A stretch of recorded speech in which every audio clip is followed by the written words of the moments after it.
If we gotta live in the dark, we will live in the dark. Won't see me dying in the light, I will live in the dark. That plan is a campaign to make America white again.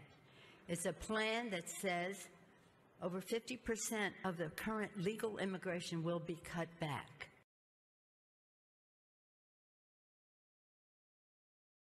Yeah, Lena, the day ended here at the West LA police station for at least 9 of those protesters who were arrested. And now some of their friends, family, and other protesters are here waiting for their release. And you can see they are listening to one of the protesters who was arrested.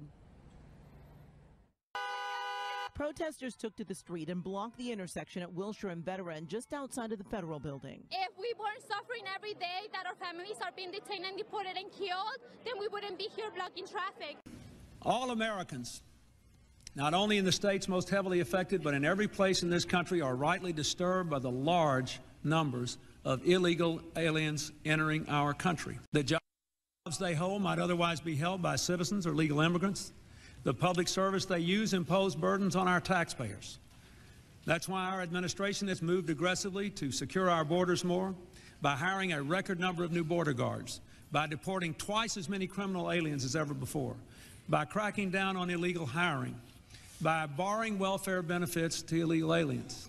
In the budget I will present to you, we will try to do more to speed the deportation of illegal aliens who are arrested for crimes, to better identify illegal aliens in the workplace, as recommended by the Commission headed by former Congresswoman Barbara Jordan.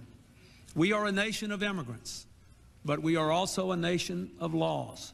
It is wrong and ultimately self-defeating for a nation of immigrants to permit the kind of abuse of our immigration laws we have seen in recent years, and we must do more to stop it. We don't recognize the United States government as a legitimate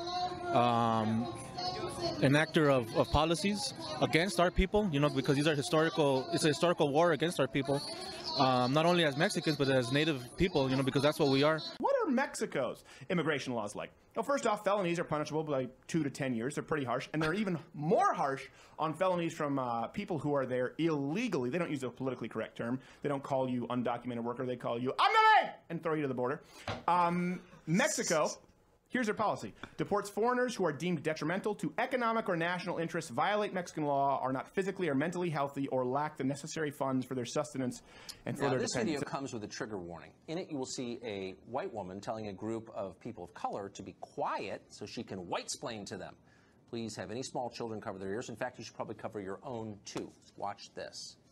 For a long time, we've been fighting the fight for the dreamers. My colleagues.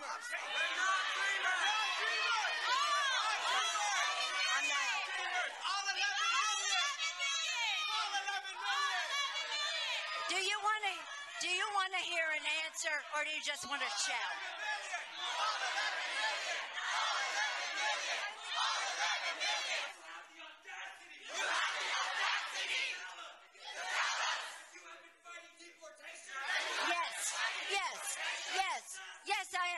Yes, I am. Yes, I am. You do not. You don't know what you're talking about.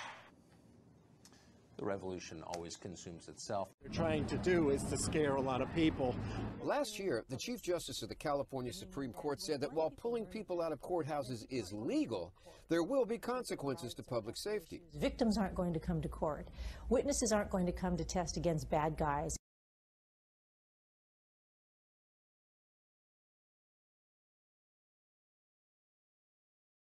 KPIX5 has learned that agents will continue to target illegal immigrants inside or near courthouses, people ICE calls fugitive, with deportation orders. Agents, however, will avoid arresting anyone in areas like family court or small claims. Basically, they'll target criminal proceedings. Agents won't arrest witnesses or victims, even if they are in the country illegally, and they will avoid arresting any friends and family members. Agents will also try to make the arrests away from public view, and do so in coordination with local courthouse security. Now, the Chief Justice of the Supreme Court here in California, after reviewing the new Fed guidelines, issued a statement today, toning it down a bit, rolling back a bit, saying that if followed correctly, this written directive is a good start. It's essential that we protect the integrity of our state court justice system and protect the people who use it. The question is going to be what kind of cooperation, however, are the locals going to afford the feds if they go into the courts? Are they going to cooperate with arresting people? We must create a system that converts the current flow of primarily low-skilled illegal immigrants into the United States into a more manageable and controlled flow of legal immigrants who can be absorbed by our economy. Let me elaborate. The first of these 7 principles is that illegal immigration is wrong, plain and simple. Until the American people are convinced that we will stop future flows of illegal immigration, we will make no progress on dealing with the millions of illegal immigrants who are here now and on rationalizing our system of legal immigration. It's plain and simple and unavoidable. When we use phrases like undocumented workers, we convey a message to the American people that their government is not serious about combating illegal immigration, which the American people overwhelmingly oppose. If you don't think it's illegal, you're not going to say it. I think it is illegal and wrong, and we have to change it. Above all else, the American people want their government to be serious about protecting the public, enforcing the rule of law, and creating a rational system of legal immigration that will proactively fit our needs rather than reactively responding to future waves of illegal immigration. People who enter the United States without our permission are illegal aliens, and illegal aliens should not be treated the same as people who entered the U.S. legally. To the advocates for strong, fair, effective, comprehensive immigration reform, and I'm certainly one, I say to you that the American people will never accept immigration reform unless they truly believe that their government is committed to ending future illegal immigration, and any successful comprehensive immigration reform bill must recognize this fact. You're goddamn right.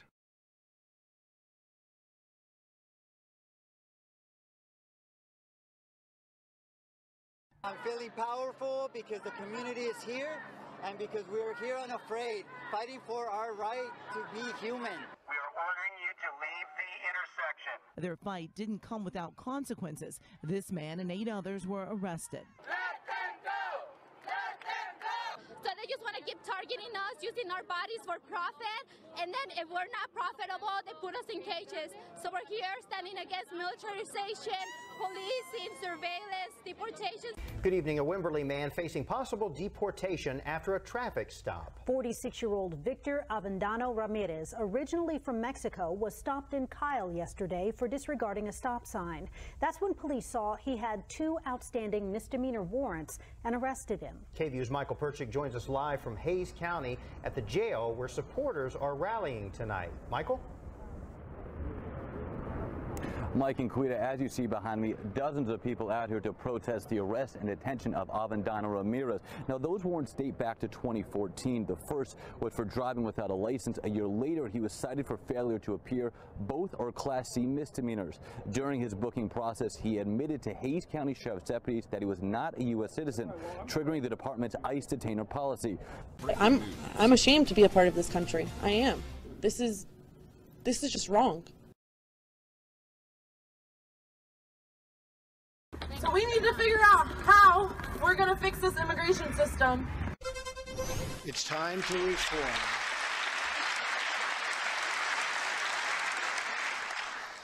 These outdated immigration rules and finally bring our immigration system into the 21st century. These 4 pillars represent a down-the-middle compromise and one that will create a safe, modern, and lawful immigration system. You know, here's the thing, Katie. All of a sudden, I don't know when this happened or how it happened, but I'm hearing the term chain migration is racist now.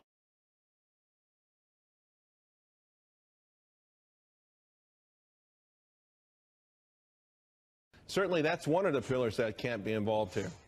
I mean, everything's racist now. That's literally the only talking point Democrats have left. They talked about how him talking about the lowest black unemployment in history was racist. Everything was divisive. It was ridiculous. And of course, chain migration was actually the most audible boos he received all night from Democrats at the State of the Union last night. But I don't know why they think that pushing back against these 4 pillars, 1.8 million people, a path to citizenship that he's offering, is going to win them any points with Dreamers or DACA recipients. Because even 1.8 million voters, Charles, is not enough to help them win elections. And case in point, they lost more than 1,000 elections, don't forget, under Obama, because they've moved so far away from the American heart. Real reform means establishing a responsible pathway to earn citizenship, a path that includes passing a background check, paying taxes and a meaningful penalty, learning English, and going to the back of the line behind the folks trying to come here legally.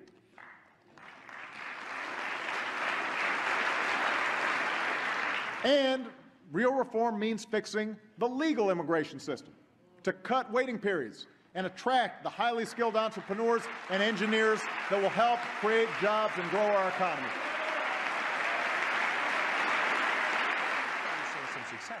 It's really simple. I'm not arguing against all immigrants. I'm not arguing against your schools. I'm just saying there's a crisis in your schools, obviously. Does importing more immigrants make it better? And you've conceded no, it doesn't. It's a problem that we need to solve. Well, I don't see it as making it better or worse. I see it as an asset to the city to see that we have the opportunity to continue to grow, to continue to have economic development. So what's the right number then? If bringing in more people from third world countries makes Albany a better city, is good for your schools, it's good for your economy, what's the right number? How many people do you think need to come from foreign countries to Albany for you to get really rich? So, this is where the federal government needs to step up and decide what immigration policy is going to be. That happens at the federal level. As the mayor, though, you're making the case that they make your city more prosperous, and I'm saying, what's a good number? I would advocate to ensure that we have enough people on H-1B visas. We are we have one of the largest semiconductor manufacturing facilities in the capital region. I worked for a medical device manufacturer. We used H-1B visas to bring in. We're not actually talking about H-1B visas, which is a totally different category. We're talking about poor people like the DACA recipients who are not H-1B people. They're people with lower than average educational attainment. And my simple question was, if more of poor people makes your city richer, what's the good number of poor people to bring in? Look, I'm not talking about statistics and numbers.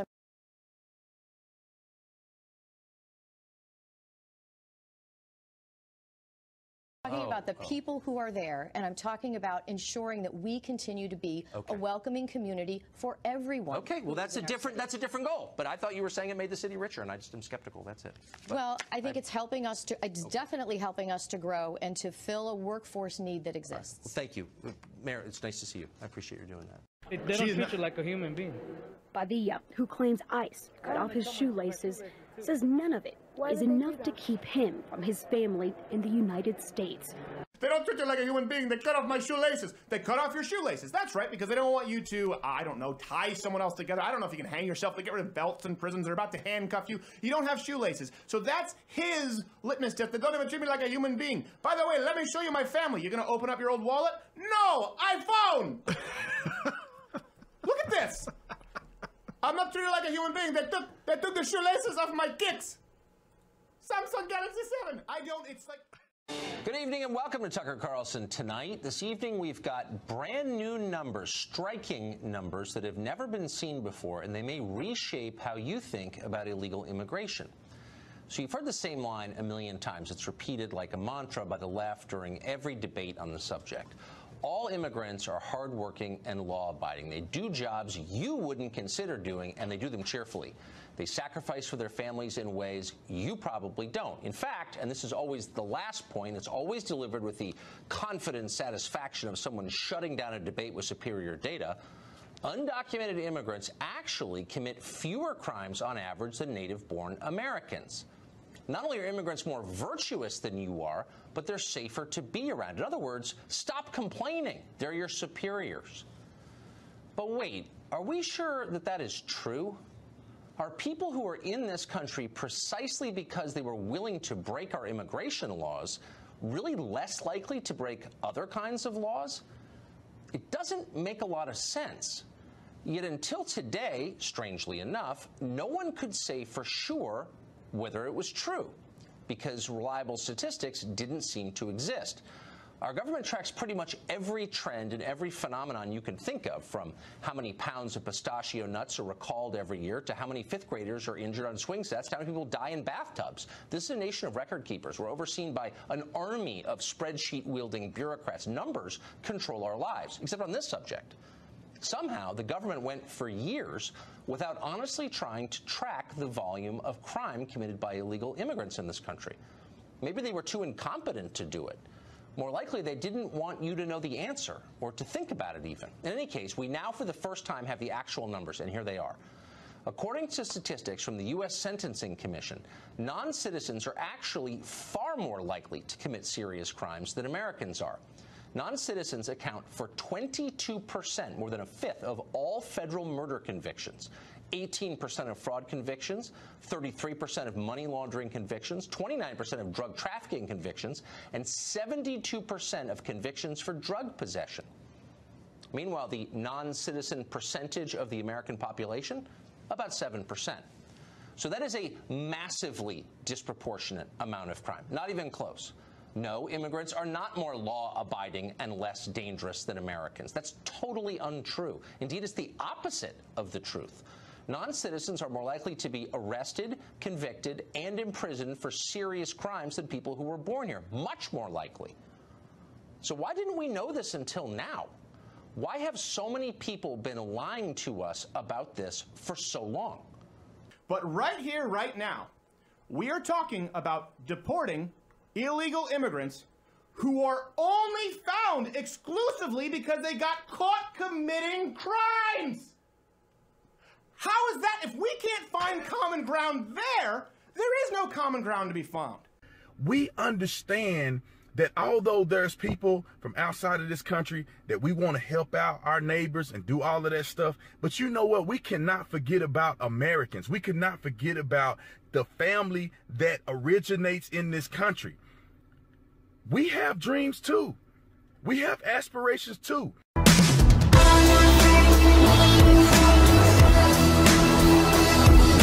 This is a mental health problem at the highest level.